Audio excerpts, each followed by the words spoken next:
The mirror had no mercy. Yoo Mi-jin stood in front of it, tugging down the oversized hoodie that swallowed her small frame. Her sweatpants were stained with pencil marks. Her hair, forever in a messy bun, had a fabric pin holding it in place, the same one she had sewn herself last year. Invisible, that's what she was at school. Not bullied, not mocked, just overlooked. Even in the hallway, when students brushed past her, it was like she was made of fog. She had learned to live in the background, to keep her voice low, to stay quiet even when her heart screamed in color. Because Yoo Mi-jin loved fashion, not wearing it, designing it. Every night, she filled sketchbooks with dresses, coats, shoes, and dreams. Every morning, she buried those dreams under gray sweatshirts. Until the day someone saw her. Lee Chan was late again. He burst into the art room with a dramatic flair, sunglasses on, phone in hand, and scarf wrapped way too tight for spring. "Sorry, darlings," he called. Traffic, and trauma, and tasteless shoes. The fashion department teacher rolled her eyes, but said nothing. Lee Chan was her top student, bold, brilliant, and unapologetically loud. That day, the school was choosing one student from each year to present a solo piece at the winter showcase. A big deal. The kind of spotlight people dreamed of. Mi-jin didn't even sign up. She knew her place. But Chan noticed her sketches. And that changed everything. It started in the hallway. "You drew these?" he asked, flipping through her notebook without asking. She tried to snatch it back. "They're not finished. They're better than finished. They're raw. They're real. They're you." She blushed. "Please don't show anyone." He ignored that completely. "You're going to design your own piece for the showcase." She froze. "I didn't apply." "I applied for you." "What?" He grinned. "And I got you in." She stared at him. "Why?" He took a step closer. "Because I'm tired of watching talent hide behind baggy pants." That weekend, he dragged her to his studio, a tiny space above his grandmother's tailor shop filled with mirrors, thread, and chaos. He handed her a brush. First rule, clean hair. Second rule, clean soul. She laughed. "Are those really the rules?" "No, but you're laughing. That's progress." Over the next few weeks, he transformed her. Not completely, not forcefully, just carefully. A fresh haircut, subtle makeup, clothes that fit. Not flashy, not fake, just styled in a way that whispered confidence. Mi-jin didn't become someone else. She became visible, and people noticed. The first to speak was her homeroom teacher. "You've been glowing lately," she said. "Something happened?" Mi-jin shrugged. "Just sleeping more." But the truth was, she felt awake for the first time. Even Gi-seok noticed. Gi-seok, the boy who starred in her daydreams for over a year.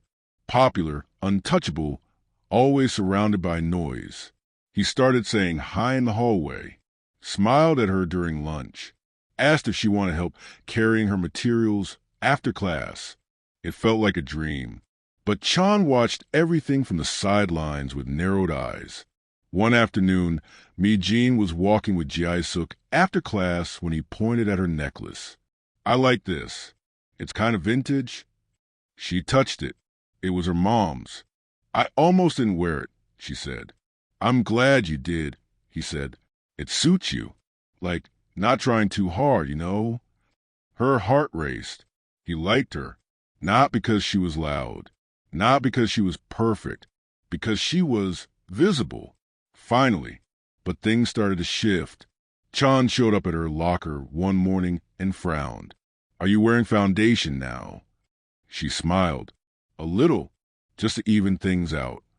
"And heels?" She looked down. "Only 2 inches." "Mi-jin, I like how it looks," she said. "Is that a problem?" "No," he said softly. "But I'm just making sure you're still dressing for you." By the 3rd week of rehearsals, she had changed more than her clothes. She stopped sketching after class, stopped wearing her handmade hairpins, started scrolling fashion trends on her phone instead of scribbling her own ideas. When Chan suggested a concept for her showcase piece, she waved it off. Maybe something more elegant. Less me. He didn't fight her, but the look on his face said enough. Then came the moment that shattered her. She was sitting outside the auditorium after rehearsal, still in costume, sipping water, when Gi-seok sat beside her. I wanted to ask you something, he said. Her heart fluttered. Okay. He hesitated. Were you always like this? She blinked. Like what? You know, stylish, confident. She swallowed. I guess I just didn't show it before. He looked at her, really looked at her, and said, honestly, I think I liked a version of you who didn't try so hard. The words hit like ice water. Her throat closed. He kept going. You were real back then. Now, I don't know. Sometimes it feels like you're pretending. She stared at the floor. I'm not pretending. He stood up. I hope not. And walked away. That night, Mi-jin sat in front of her mirror. The same mirror that once made her feel small. Now surrounded by lights. Makeup, tools, products. She looked at her face. Perfect eyeliner. Curled lashes. And yet, she didn't recognize herself. She opened her sketchbook. Blank. She hadn't drawn in days. She flipped to the back. Found a page she had filled weeks ago. A dress. Soft. Asymmetrical. Delicate lines. Inspired by her mother's old wedding gown. A note in the corner. This one feels like home. She touched the page. Then grabbed her scissors. The sound of scissors slicing through fabric filled the room like thunder in a storm. Yoo Mi-jin's hands trembled, but her eyes didn't waver. Piece by piece, she tore apart the elegant dress she had chosen for the showcase, the one everyone expected her to wear. It was sleek, chic, perfect, but it wasn't hers. Not really. Not the girl who unstitched bows on her sweatshirts. Not the girl who collected buttons like treasure. Not the girl who had dreamed of fashion, not as performance, but as poetry. She spent the entire night at her desk. Thread, pins, chalk, old fabric swatches from her mother's trunk, a vintage lace collar she had once been too embarrassed to wear, pieces of herself, finally being sewn back together. The next morning, she didn't show up for rehearsal. Lee Chan paced backstage, texting, calling, even asking the lighting crew if they'd seen her. Nothing. He almost went to her house. Until, just before sunset, she walked into the auditorium carrying a garment bag and her sketchbook. Her hair was in a simple braid. No makeup, no heels, just her. He stood frozen. I'm sorry, she said, for disappearing. He looked at her for a long moment, then whispered, You're back. She pulled out the dress. It wasn't perfect. The hem needed another pass. The stitching was uneven in places, but it had heart. It looked like her. And Chan knew instantly this was a real piece. She handed him the sketchbook. I didn't want to showcase someone I was pretending to be, she said. I'd rather show who I am even if no one claps. He smiled softly. They will. She paused. And if they don't, he lifted her chin. Then we'll clap louder. That night, Gi-seok texted her. Hey, I was weird yesterday. Sorry. You were honest, she replied. So I will be too. He didn't reply after that. And for the first time in months, that didn't break her. The night of the showcase arrived with pouring rain and an electric tension in the auditorium. Students filed backstage, models rushed to fix zippers, teachers adjusted lighting cues and seating plans. Mi-jin waited in a corner, dress in hand, heart pounding. Her number was last. Lee Chan stood beside her, smoothing his own outfit, a black satin shirt tucked into pleated trousers, looking every bit the scene stealer he was born to be. You ready? He asked. No, she admitted. Perfect, he said. That means you're doing something honest. The audience buzzed as the show began. Each piece that walked the stage sparkled under the lights. Bold colors, stiff fabrics, flawless hair, and sharp poses. But when Mi-jin's name was announced, the room hushed. She walked slowly. Her dress was pale lavender, soft at the waist, with uneven pleats that moved like wind. The bodice had hand-stitched embroidery, tiny stars and thread roses across the chest. Around her neck, she wore a single fabric pin, the one she'd made herself, a long time ago, back when no one noticed her. Now, all eyes were on her, but not because of the makeover, because she was radiant, because she was true. In the third row, Gi-seok sat in stunned silence. He watched her walk, watched the pride in her steps, the way she held herself, not like someone trying to impress, but someone simply refusing to shrink. His breath caught, and then, slowly, he clapped.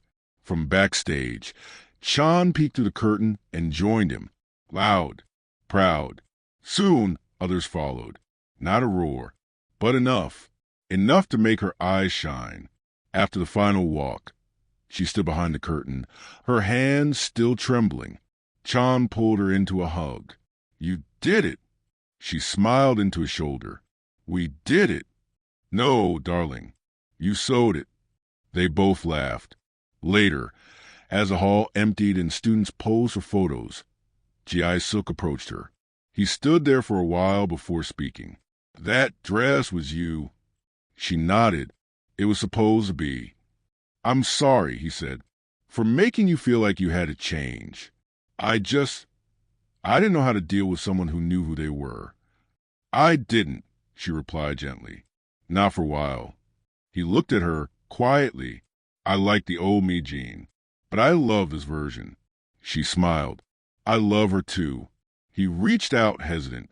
"I still want to know you, if you'll let me." She paused, then said, "One day." He didn't push, just nodded. "Then I'll wait." After everyone left, she and Chan sat on the edge of the stage, legs swinging over the side. He leaned back, arms spread wide. "You think we'll remember this night in 10 years?" She looked up at the rafters. "At least once a week." He grinned. "You chose yourself tonight." She nodded, and that's the first time that felt like enough. He bumped her shoulder. "Next time, maybe wear more blush." She laughed. "No thanks." Above them, the stage lights dimmed. Below, their reflections danced on the polished floor. Two shadows sitting in the afterglow of something quiet and life-changing.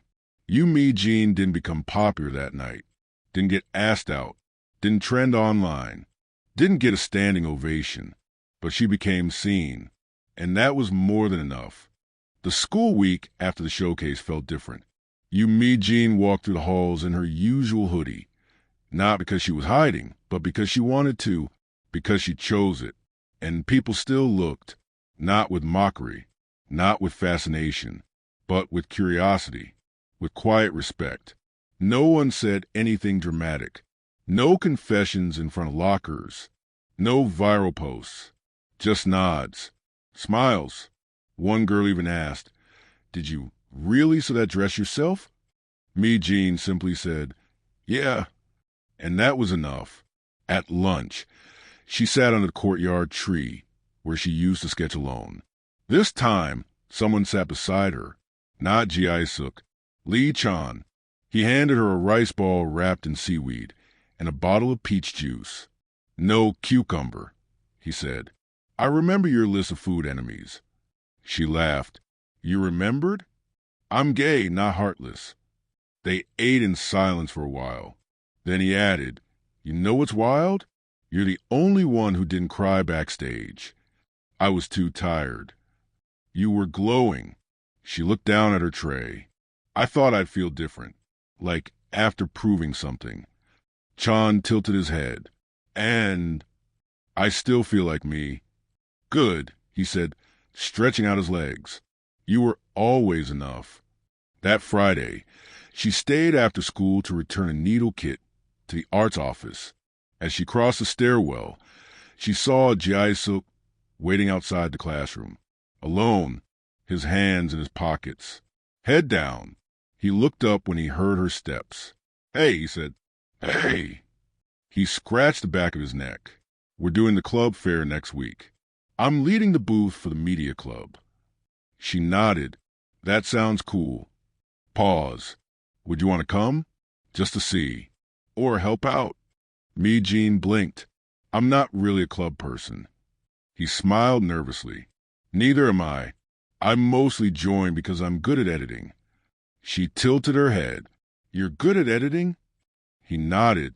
"Videos and other things." They both laughed. He took a slow breath. "I'm still figuring myself out, Mi-jin. The way you figured yourself out on that stage. I want that too." She softened. "I'm not figured out, Gi-seok. I just stopped pretending." He nodded. "Can we start over?"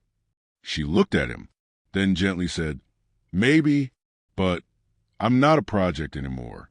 I don't want to be someone's learning experience." "I know," he said. "This time, I just want to be someone who listens." She thought for a moment, then offered, "I'll come to your booth, but only if I can wear my old sweatpants." His eyes lit up. "Deal." That weekend, she and Chan met at the tailor shop. He was working on a suit for a scholarship application. Midnight blue, hand-stitched buttons, subtle shimmer across the lapel. He looked over his shoulder and said, "Your hands are cleaner now." She glanced down. "Oh." I started moisturizing. He laughed.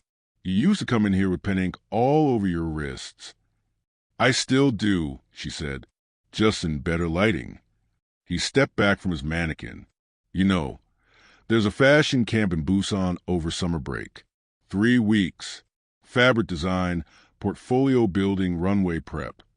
She raised an eyebrow. "You applying?" "I already got in." She blinked. "Why didn't you say anything?" He shrugged. "Was waiting for the right time to drag you with me." She froze. "Wait. You think I should apply?" "I know you should." "Chan, I've never even left Seoul." "So?" "First time for everything." She hesitated. "Would I even belong there?" He looked at her, dead serious. "You designed a piece that made an entire auditorium go quiet. You belong anywhere."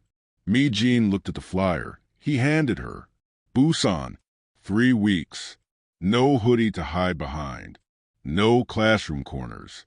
Just a version of her that had survived everything and learned to speak." She folded the flyer and tucked it into her sketchbook. "I'll think about it." "Promise?" She smiled. "Promise." The following week, she visited the media club's booth after school. Gi-seok was showing a group of students how to trim clips on a laptop. He looked up when he saw her and immediately smiled. "You came." She nodded. "You said there'd be free stickers." He reached into his bag and pulled one out, a small cartoon sewing machine with the words, "Make it yourself," underneath. She laughed. This was not part of the fair. He grinned. "I made it last night." "You drew this?" "I tried," he said. "I copied from your sketchbook." Her eyes widened. "You still have it?" He shrugged. "You left it in the art room once. I looked through it." She didn't know whether to be embarrassed or flattered. "Thank you," she said. "For what?" "For seeing me even before I was ready to be seen." He leaned against the desk. "I never saw you clearly. Not until you made me look." She looked up at him. "I don't know what this is between us," she said honestly, "but I'm not rushing it." "Me neither."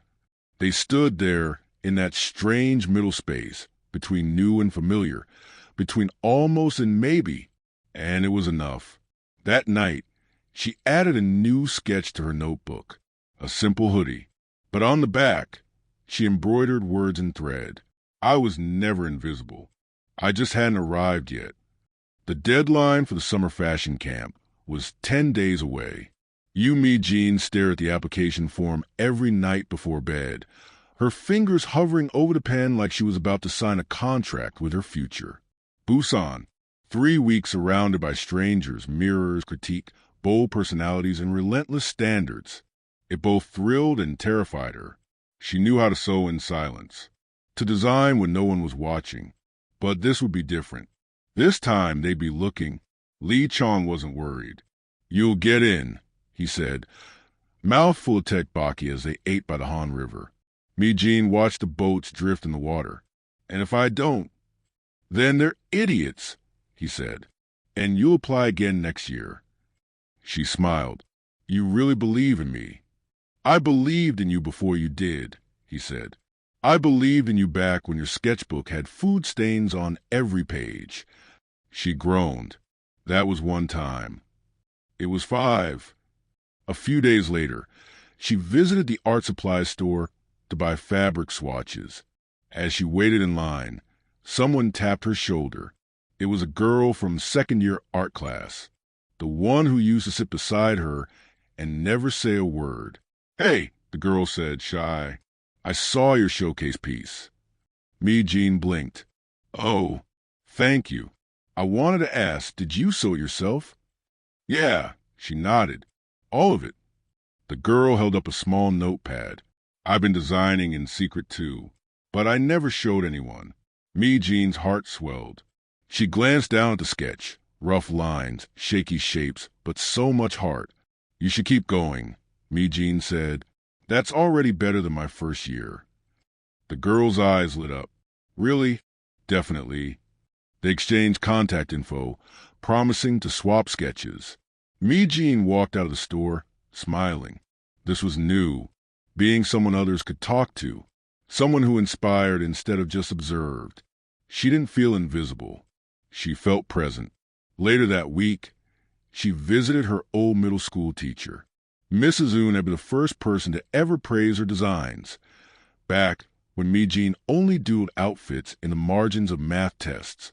"I always knew you'd shine," the woman said, handing her a cup of tea, "even when you wouldn't raise your hand in class." Mi-jin laughed softly. "I thought I'd disappoint people if they looked too closely." Mrs. Eun sipped her tea. "The right people won't ask you to be anything other than yourself." Mi-jin looked at her. "I want to be one of those people." "You already are." By the following Monday, her application for the Busan camp was finished. Portfolio? Assembled. Essay? Edited. Sketches? Bound and labeled. Fear? Still there, but manageable. She walked to the post office alone. No dramatic music. No slow motion. Just the sound of her shoes on the pavement and the steady beat of her heart. When she dropped the envelope into the mail slot, she exhaled deeply. Whatever happened now, she had tried, and that was already a victory. Meanwhile, things with Gi-seok settled into something simple. They texted occasionally, talked between classes. No dates, no declarations, just honesty. One afternoon, he brought her a notebook with blank pages and said, "In case you need space to make something new." She smiled. "I always do." They sat in the courtyard, talking about everything except school, movies, playlists, dumb middle school memories, their worst hairstyles. And for the first time, Mi-jin realized that she could be near him without needing to impress him. That maybe was the greatest change of all. That Friday, she helped Chon with his scholarship video.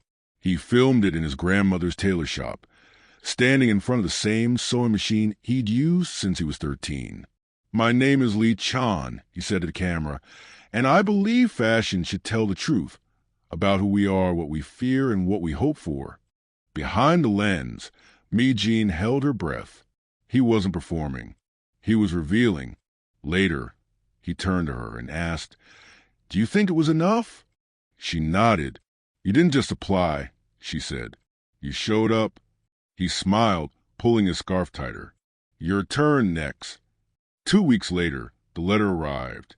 She found it in her mailbox after school, sandwiched between coupons and an old electric bill.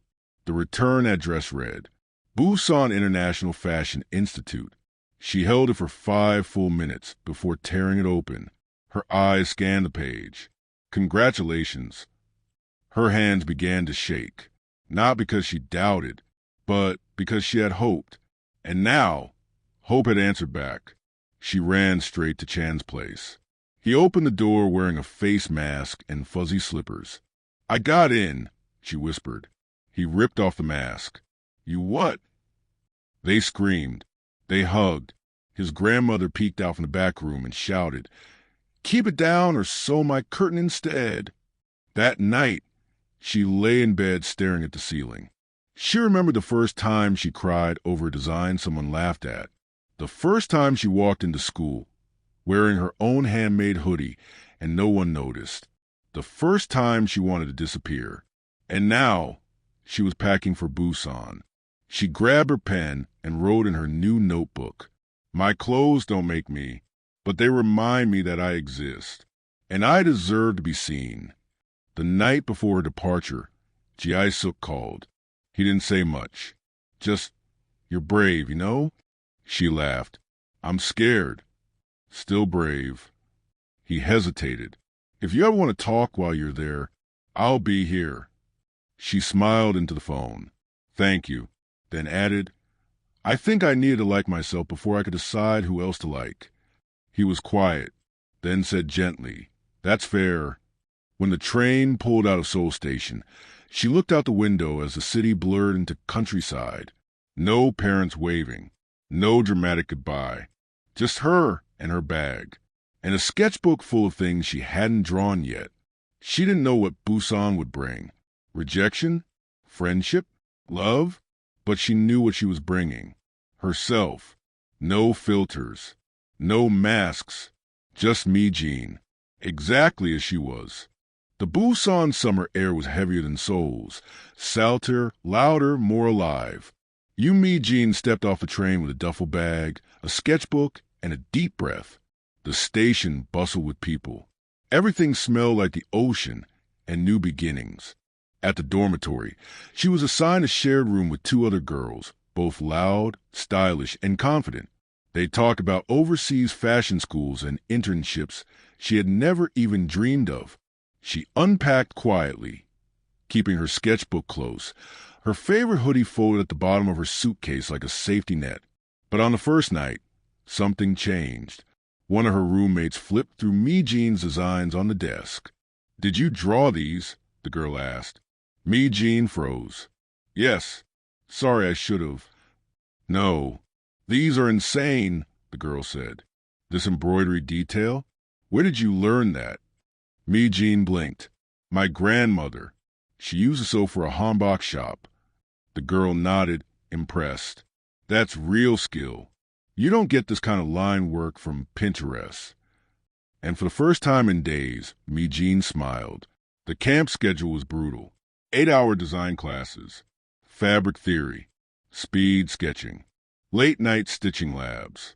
Every day felt like running uphill, but she didn't stop. Not because she was the best. She wasn't, but because she wanted to be here. She no longer designed out of fear of being forgotten. She designed because she had something to say. One afternoon, the instructors announced the final project. Design and present a piece that represents who you are. Everyone froze. Some students groaned. Others rolled their eyes. But Mi-jin's heart jumped. Not out of panic. Out of excitement. This was her chance. Not to prove anything, just to be seen. Truthfully. That night, she sat on the rooftop of the dorm, sketchbook in her lap, phone buzzing with messages from Seoul. Gi-seok had sent a photo of a new sticker design. Guess who learned how to make tote bags? He attached a photo of a badly sewn tote that read, "Visibility is power." She laughed so hard she nearly dropped her pen. Chan had sent a video from his university orientation. He was wearing a scarf in 80-degree heat and yelling at his roommate for folding pants incorrectly. She missed them, but she wasn't homesick, because for the first time she felt at home in herself. Her final piece came together slowly. She chose raw cotton, soft denim, and fragments of lace from her old designs. She didn't use a mannequin. She shaped the fabric directly on herself in front of the mirror. The dress was asymmetrical, layered, with hand-drawn prints across the back. Pieces of her old sketches, traced in soft ink. And on the sleeve, She embroidered 3 tiny names, Mi-jin, Chan Halmoni. On the day of the final presentation, her fingers trembled again, just like before the showcase. But this time, she wasn't afraid of being judged. She was afraid of leaving nothing behind. She stood on stage, not with a model, but wearing the piece herself. The auditorium of strangers, professors, students, critics, all of them stared. And she spoke. "I used to think fashion was something you were to hide or impress," she said. "But I've learned it can also be the language of survival. I wore clothes that made me invisible. Then I wore ones that made me seen. This one is just for me." Silence. Then applause. Warm. Long reel. After the show, an instructor pulled her aside. "Have you considered applying to our full-time program?" She blinked. "Me?" He nodded. "You're not the most polished. But your voice, it's the most honest thing I've seen here." She whispered, "Thank you." The next morning, she packed to return to Seoul. Her inbox had 2 new emails, one from the Busan fashion program inviting her to apply, and one from Seoul online design platform asking if she wanted to collaborate on a line for teen designers. She read both, then folded her laptop shut and took a deep breath. "I have time," she whispered. Back home, things were quieter. She met Gi-seok at a coffee shop near school. He was wearing a hand-printed shirt that said, "Love, but make it honest." She raised an eyebrow. "New brand." He grinned. "Beta testing." They walked to the old-school courtyard, where it all started. "I'm proud of you," he said. "I'm proud of me, too." They sat in silence, and he asked, "Do you think we missed our timing?" She looked at him gently. "No, I think we were both just waiting to grow up." He smiled. "Are we grown now?" She laughed. "Not even close." He held out his hand. "Friends." She hesitated, then took it. "For now." And that was enough. That weekend, Chan hosted a small celebration at his grandmother's shop. There were cupcakes, fabric rolls used as table legs, and fashion magazines stacked like dinner plates. He raised a juice box and toasted. "To the girl who started invisible and now makes everyone else look twice." Mi-jin rolled her eyes, but she was smiling. As the sun set, she stepped outside alone. She pulled out her sketchbook, the last page still blank. She thought for a second, then drew herself. Not perfect, not glamorous, just accurate. Hoodie, scissors in hand, tiny embroidered pen, and around her, instead of shadows, color. "I was never invisible. I just needed the right light."